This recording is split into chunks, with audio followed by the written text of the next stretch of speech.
Haleluya. Kesesatan yang dibawa oleh para mu'alaf ini semakin nampak. Kita lihat dulu wawancara Felix Xiao dengan Christina Lee. Ini YouTuber orang Kristen kayaknya. Tapi kita dengarkan videonya dulu. Yaitu adalah orang yang ateis. Kalau sipit mu'alaf yang bernama Felix Xiao itu menyatakan bahwa dia itu mempunyai jiwa bunglon peragu, yang pada satu saat dia pun bisa meninggalkan imannya yang saat ini mendorong dia untuk menghizbut takhirkan khalifah nista di Nusa Antara, di mana nantinya para minoritas akan dibantai jikalau Felix Xiao diberi kekuasaan untuk menjalankan hukum agamanya potong tangan, tetapi bukan potong yang disebut jagoannya, karena di situ juga dipertanyakan, benarkah Felix Xiao itu meninggikan kaum wanita? Lihat beberapa penganut-penganut sebenarnya sama, penganut-penganut, dan ketika aku belajar agama, aku sempat nanya tadi, aku bilang pikiran-pikiran logisku dan nakal itu, aku sempat tanya pada pemuka-pemuka agama, walaupun aku tidak mengklaim bahwa aku sudah nanya pada semua pemuka agama ya, sama kayak ya ginilah, ada orang-orang yang keluar daripada Islam, mereka juga bilang gini, aku juga ngelihat kelakuan-kelakuan orang Muslim, dan aku tanya pada pemuka-pemuka agama, mereka belum bisa memuaskan aku. Nah mungkin aku juga sama, mungkin aku belum menemukan yang memuaskan aja mungkin pada saat itu ya. Nah sehingga aku lebih banyak mencari dengan diriku sendiri tadi, dengan teori, dengan logika, dengan pikiran dan seterusnya, sampai akhirnya aku merasa ya wis, aku nggak nyaman pada agamaku yang lama tuh, seperti itu. Nah itu yang pertama. Yang kedua, sebenarnya aku sampai sekarang pun belum selesai mencari sih sebenarnya. Artinya yang menarik adalah Islam itu termasuk agama yang justru memberikan kita kesempatan untuk senantiasa memberikan keraguan terhadap agama sebenarnya. Jadi kita tidak boleh untuk menghilangkan, jadi gini. Lu asal ngomong Felix. Islam memberikan kesempatan untuk meragukan keyakinan itu. Ya salah. Orang kalau ada yang keluar dari agama itu menurut hadis dan menurut Quran harus salib terbalik. Kalau kaki kanannya yang dipotong, tangan kiri yang dipotong. Jadi kebalik. Bagaimana orang hidup kayak begitu? Dan betapa sadisnya itu ajaran. Oke, satu. Dengar baik-baik ya Felix ya. Kalau memang keyakinan kamu itu membuat kamu begitu yakin untuk mengikuti agama itu, justru saya keluar dari agama itu.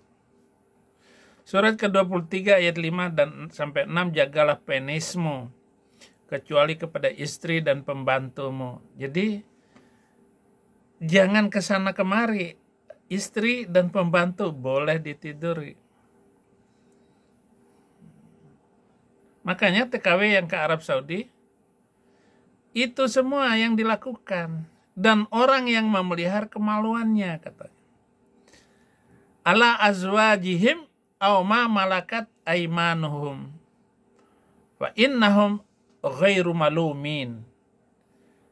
Kepada istri-istri mereka atau hamba sahaya yang mereka miliki, maka sesungguhnya mereka tidak tercela. Bagaimana saudara Felix? Ini sampai kiamat pun kemalut ajaran meniduri pembantu seperti yang dipraktekkan oleh orang Arab Saudi dan orang-orang di Timur Tengah sana tidak terjawab sebagai bentuk solusi bagi perjalanan hidup. 3. Pukullah istrimu. Laki-laki suami itu pelindung bagi perempuan karena Allah telah melebihkan sebagian dari mereka. atas sebagian lain yaitu perempuan. Karena mereka laki-laki telah memberikan nafkah dari hartanya, maka perempuan-perempuan yang saleh adalah mereka yang taat kepada Allah dan menjaga diri ketika suami tidak ada, karena Allah telah menjaga mereka. Nah, boleh pukul istri.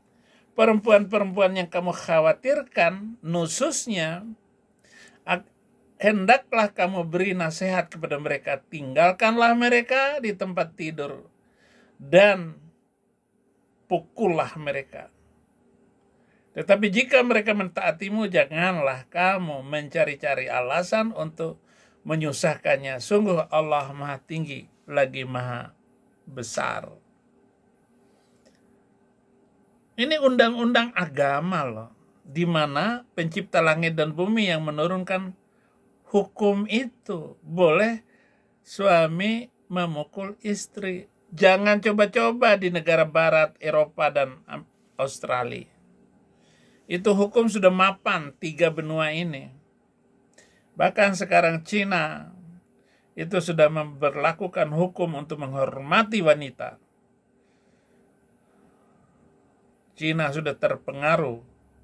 Jadi benua Asia ini, Cina termasuk negara yang mulai maju dengan menempatkan wanita sebagai penghormatan tinggi, sementara Islam oleh karena kitab sucinya tetap merendahkan wanita sampai kapanpun. Jadi gerakan emansipasi wanita yang dipimpin oleh Ibu Kartini itu sama dengan menentang Islam. Poin yang keempat, kurung istrimu sampai ngek. Surat An-Nisa ayat 15, dan para perempuan yang melakukan perbuatan keji di hadapan perempuan-perempuan kamu, hendaklah terhadap mereka ada 4 saksi di antara kamu yang menyaksikannya. Apabila mereka telah memberi kesaksian, maka kurunglah mereka, perempuan-perempuan itu, dalam rumah sampai mereka menemui ajalnya atau sampai Allah memberi jalan yang lain. Jadi dipukul, sekarang dikurung sampai menemui ajal. Ini hukum apa yang diberlakukan kepada wanita? Maka Muslim memperlakukan istrinya sewenang-wenang. Coba dibuat bahwa laki-laki itu ketakutan karena perempuan. Dan jangan coba-coba memukul. Ini keajaran yang harus ditegakkan itu Felixial berdasarkan Qur'anmu. Yang kelima, bahwa mengambil harta orang itu adalah halal. Surat ke-8 ayat 69, maka makanlah dari sebagian rampasan perang yang telah kamu peroleh itu sebagai makanan yang halal lagi baik. Dan bertakwalah kepada Allah, sungguh Allah Maha Pengampun lagi Maha Penyayang. Surat 49, surat 48 ayat 69. Ada juga ayat yang menghalal merampas. Allah menjanjikan kepadamu harta rampasan perang yang banyak yang dapat kamu ambil. Maka dia segerakan harta rampasan itu untukmu, dan dia menahan tangan manusia dari membinasakanmu agar kamu mensyukurinya, dan agar menjadi bukti bagi orang-orang mukmin, dan agar dia menunjukkan kamu ke jalan yang lurus. Jadi untuk mendapatkan jalan yang lurus itu harus merampok dan merampas. Itu surat ke-48 ayat 20, saudara-saudara. Kemudian orang kafir harus dibun-bun. Bun-bunlah orang kafir di sekitarmu. Surat Taubah ayat 123, wahai orang-orang yang beriman, perangilah orang-orang kafir di sekitarmu, dan hendaklah mereka merasakan sikap tegas darimu. Dan ketahuilah bahwa Allah bersama orang-orang yang bertakwa. Jadi untuk menjadi orang yang bertakwa seperti ayat ini, itu harus membun-bun orang kafir. Astagfirullahaladzim. Gimana Felix? Para mu'alaf ini, kenapa kalian ini nggak sadar-sadar ya? Nggak benar-benar mengerti tentang kitab sucimu itu. Lalu kalau sekedar ragu-ragu begitu, kamu nggak nyambung-nyambung Felix. Kelihatannya pinter di dalam hal ngomong, di dalam belajar, tapi menganalisa kamu kosong. Kamu tidak bisa menganalisa apa yang diajarkan di dalam Alkitab begitu santun. Dan perjanjian baru itu tidak ada kebencian, tidak ada kesakitan di dalamnya, tidak ada penghinaan di dalamnya. Gak ada. Kasihilah musuhmu dan berdoalah bagi mereka yang menganiaya kamu. Kasihi musuh. Dan ini orang kafir harus menemukan kekerasan dari kamu.